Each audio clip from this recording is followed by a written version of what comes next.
Évangile selon Matthieu, chapitre 2. Jésus étant né à Bethléem en Judée, au temps du roi d'Hérode, voici des mages d'Orient arrivèrent à Jérusalem, et dirent : Où est le roi des Juifs qui vient de naître ? Car nous avons vu son étoile en Orient, et nous sommes venus pour l'adorer. Le roi Hérode, ayant appris cela, fut troublé, et tout Jérusalem avec lui. Il assembla tous les principaux sacrificateurs et les scribes du peuple, et il s'informa d'eux où devait naître le Christ. Ils lui dirent : À Bethléem, en Judée, car voici ce qui a été écrit par le prophète. Et toi, Bethléem, terre de Juda, tu n'es certes pas la moindre entre les principales villes de Juda, car de toi sortira un chef qui paîtra Israël, mon peuple. Alors Hérode fit appeler en secret les mages, et s'enquit soigneusement auprès d'eux depuis combien de temps l'étoile brillait. Puis il les envoya à Bethléem en disant : Allez, et prenez des informations exactes sur le petit enfant. Quand vous l'aurez trouvé, faites-le-moi savoir, afin que j'aille aussi moi-même l'adorer. Après avoir entendu le roi, ils partirent. Et voici l'étoile qu'ils avaient vue en Orient marchait devant eux, jusqu'à ce que, étant arrivée au-dessus du lieu où était le petit enfant, elle s'arrêta. Quand ils aperçurent l'étoile, ils furent saisis d'une grande joie. Ils entrèrent dans la maison, virent le petit enfant avec Marie, sa mère, se prosternèrent et l'adorèrent. Ils ouvrirent ensuite leur trésor et lui offrirent en présent de l'or, de l'encens et de la myrrhe. Puis, divinement avertis en songe de ne pas retourner vers Hérode, ils regagnèrent leur pays par un autre chemin.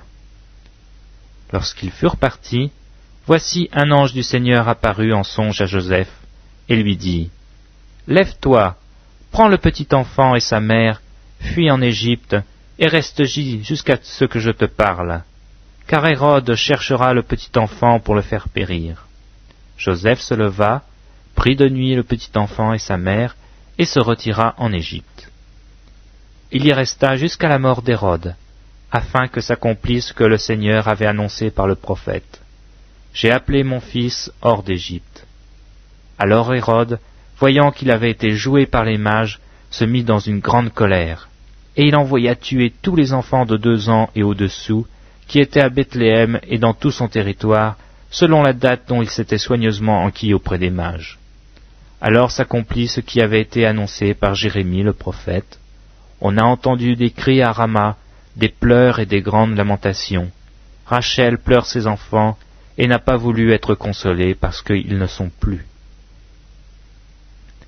Quand Hérode fut mort, voici, un ange du Seigneur apparut en songe à Joseph en Égypte, et dit : Lève-toi, prends le petit enfant et sa mère, et va dans le pays d'Israël, car ceux qui en voulaient à la vie du petit enfant sont morts.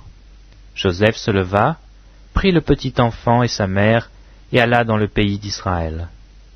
Mais ayant appris qu'Archélaüs régnait sur la Judée à la place d'Hérode son père, il craignit de s'y rendre, et divinement averti dans songe, il se retira dans le territoire de la Galilée. Il vint demeurer dans une ville appelée Nazareth, afin que s'accomplisse ce qui avait été annoncé par les prophètes : il sera appelé Nazaréen.